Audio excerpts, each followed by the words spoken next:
शादी या सजा। रात के 11 बज रहे थे। सास और ननद गौरी को देख रही थी और गौरी उनकी आंखों में देखकर डर से थर थर कांप रही थी। उसकी सास चिल्लाकर बोली, तुम्हारी हिम्मत कैसे हुई मेरे ही घर में ऐसा कुछ करने की? 4 दिन भी नहीं हुए मेरे घर में आकर तुम्हें, और खुद को मालकिन समझने लगी हो क्या? आने दो मेरे बेटे को। तुम्हारे हाथ पैर तोड़ने के लिए नहीं कहा तो मेरा नाम भी यामिनी देवी नहीं। आज क्या हुआ क्या पता। सास जितनी निर्दयी थी उतना ही निर्दयी अपने बेटे को भी बना दी थी।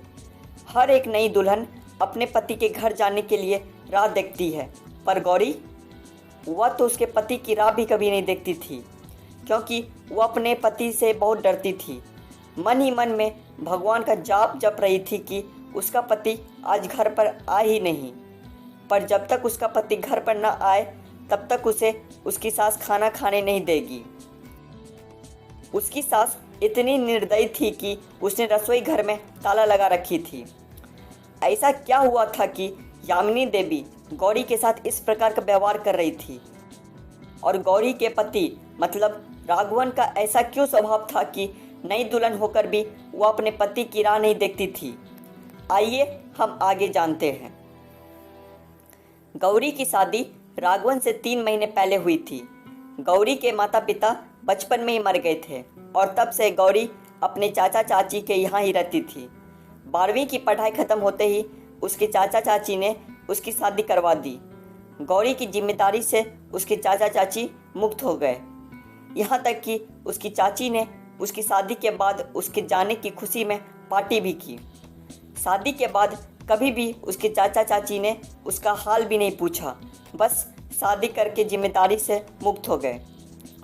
गौरी के ससुराल में उसकी सास यामिनी देवी, पति राघवन और ननद उर्वशी, जिसकी शादी पक्की करके सगाई कर दी थी। छोटा सा परिवार था। सुखी और शांतिपूर्ण गृहस्थी के सपने लेकर गौरी इस घर में आई थी, पर सपना तो सपना ही होता है। हर समय सपना सच होना कहाँ मुमकिन होता है। उसका भी सुखी गृहस्थी का सपना तो सपना ही रह गया। गौरी की उम्र 20 थी और राघवन 30 का था। दोनों के बीच में 10 साल का अंतर था। सास यामिनी देवी ने गौरी के लिए 50 नियम बनाए थे। सुबह 3 बजे उठकर पूरे घर की साफ सफाई करना, बाद में नहाकर भगवान की पूजा करना, उसके बाद रसोई में जाना, हमेशा सर पर पल्लू रहना, सबसे पहले खाना ना खाना, मतलब सबके खाने के बाद ही गौरी खा सकती थी। ऐसे और भी कितने नियम कायदे यामिनी देवी ने गौरी के लिए बनाए थे। गौरी को यह नियम पालन करने ही पड़ते थे, पर अभी उम्र ही क्या थी उसकी। उस वक्त उसके हाथ से अगर भूल हो भी जाती तो उसका पति या उसकी सास या फिर उसकी ननद उसे सजा देते ही देते थे। उसे मारने की भी कोई कमी नहीं रखते थे। उससे 6 साल बड़ी ननद उर्वशी उस पर हाथ उठाने के लिए आगे पीछे भी नहीं सोचती थी। शादी को 5-6 दिन हुए थे। हर रोज राघवन रात के 9 बजे तक आ जाता था, पर उस दिन 11 बज गए थे, तब भी राघवन आया नहीं था। गौरी को बहुत जोर की भूख लगी थी। उसने खुद के लिए थाली बनाई और रसोई में खाने के लिए बैठी। अभी पहला ही निवाला मुंह में डाली ही रही थी कि तभी उसकी सास ने उसे देख लिया। उस पर उसकी सास बहुत चिल्लाई। वो गौरी से सहन नहीं हुआ। तभी गौरी बोली, वो अभी तक आई नहीं है, मुझे बहुत भूख लगी थी इसलिए खाने के लिए बैठी। सास कुछ बोलने वाली थी, तभी उर्वशी आगे आई और गौरी को गाल पर एक थप्पड़ जड़ दिया और बोली, तुम्हारी हिम्मत कैसे हुई मेरी माँ के सामने बोलने की? तुम्हारे घर में तुम्हें खाना नहीं मिलता था क्या? मेरा भाई तुम्हारा पति है, उसकी राह नहीं देख सकती क्या? अरे औरतें अपने पति के लिए क्या क्या नहीं करती है। उतने में यामिनी देवी बोली, रहने दे उर्वशी, क्यों इसको संस्कार सिखा रही है? माँ बाप तो रहे नहीं और चाचा चाची ने ऐसी लड़की हमारे पल्ले बांध दी है। रहने दे, तू चल बाहर, मैं ही रसोई में ताला लगा देती हूँ। और फिर यामिनी देवी गौरी को रसोई से बाहर धकेल कर ताला लगा देती है। गौरी आंखों में आंसू लेकर बस देखती ही रह गई। 12:30 बजे राघवन घर आया। तभी यामिनी देवी और उर्वशी ने मिर्च मसाला लगाकर गौरी के खिलाफ राघवन को भड़काया। वह तो माँ का भक्त था। इतना ही सुनकर उसने गुस्से में आकर गौरी को थप्पड़ मार दिया। उसे उस दिन खाना भी नहीं मिला। अभी आज की बात ले लो। गौरी रसोई घर में खाना बनाकर यामिनी देवी और उर्वशी को खाना दे रही थी। दोनों हॉल में टीवी देखते देखते खाना खा रही थी और इधर गौरी गरम गरम रोटी उनको परोस रही थी। आज सुबह गौरी को सिर्फ एक ही रोटी उसकी सास ने खाने को दी थी। गौरी को बहुत जोर की भूख लग रही थी, पर राघवन तो 11 बजे के पहले आने वाला नहीं था। पर गौरी को भूख सहन नहीं हो रही थी। सास और उर्वशी का खाना खाने के पहले और रसोई घर को ताला लगाने से पहले गौरी ने जल्दी से 2 रोटी अपने पल्लू में बांध कर रख ली। जब माँ बेटी का खाना होने के बाद उन्होंने गौरी को बाहर निकालकर रसोई घर पर ताला लगा दिया और दोनों अपने रूम में आराम करने के लिए निकल गई, तब उसने पल्लू में बंधी हुई रोटी निकाली और रोटी वैसे ही बिना सब्जी के खाने लगी। रोटी खाते खाते उसकी आंखों में आंसू बह रहे थे। उसका स्वाभिमान इस बात के लिए रजामंदी नहीं दे रहा था, लेकिन क्या करे, यह भी उसे समझ आ रहा था। ठीक उसी समय यामिनी देवी कोई काम के लिए उधर आई और उसने गौरी को रोटी खाते हुए देख लिया। बस फिर क्या था, तमाशा चालू हो गया और इसी वजह से गौरी भगवान से प्रार्थना कर रही थी कि राघवन घर पर आए ही नहीं। क्या पता आज वो क्या करेगा। शादी के बाद इनके ही सामने खाना खाया था, तब भी थप्पड़ मारा था, पर आज तो रोटी चुरा कर खा रही थी। थोड़ी देर बाद राघवन घर पर आया तो गौरी का दिल जोर जोर से धड़कने लगा। डर के मारे पसीने से भीग गई। कुछ ही मिनटों बाद अचानक से राघवन का जोर से आवाज आया, गौरी जल्दी बाहर आओ। गौरी डरकर थरथर कांपते हुए बाहर आई। बाहर आकर उसने देखा तो सास अभी भी शेर की तरह उसकी तरफ देखकर गुर्रा रही थी।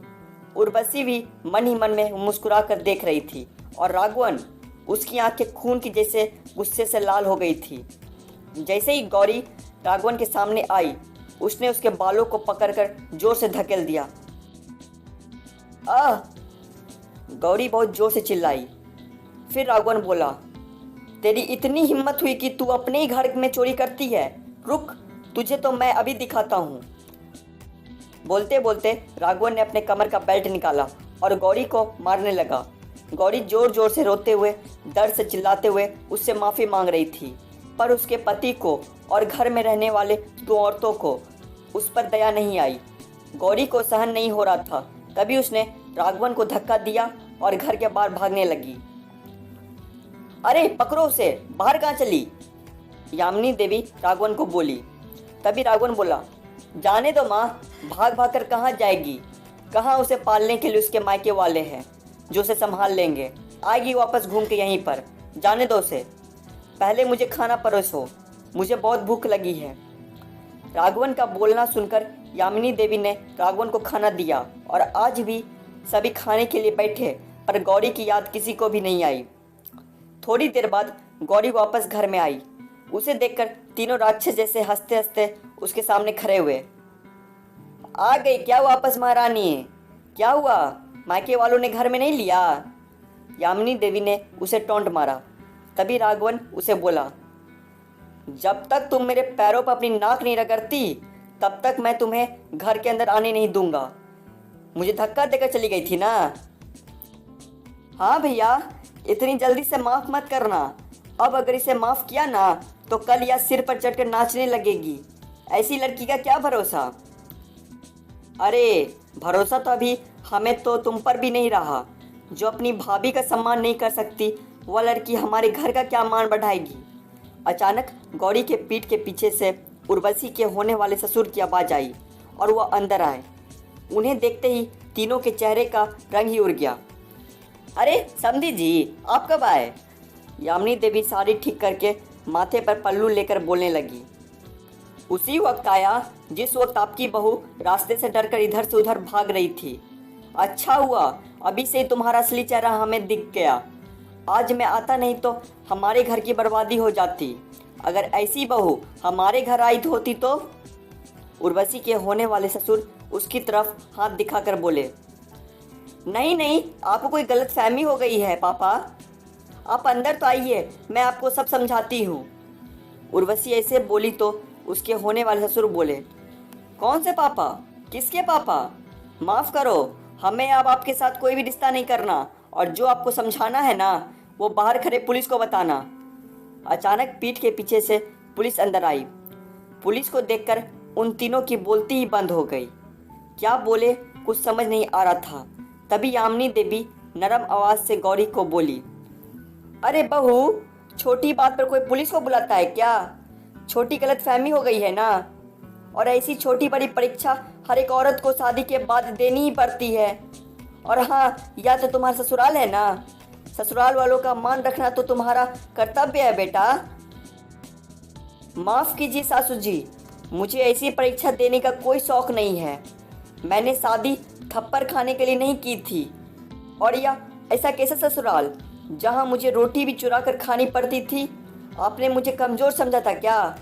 भले मेरा मायका नहीं है, पर मैं कमज़ोर नहीं हूँ। अंत में पुलिस ने उन तीनों को पकड़कर जेल के अंदर डाल दिया। उर्वशी के ससुराल वालों ने शादी तोड़ दी और गौरी को एक स्वयं सेवक संस्था ने आगे जाने का मार्ग दिखाया। गौरी संस्था के साथ में काम करके लोगों के घरों में होने वाली घरेलू हिंसा के बारे में जागरूकता फैलाने लगी। उसने अभी सही मायने में जिंदगी की नई शुरुआत की।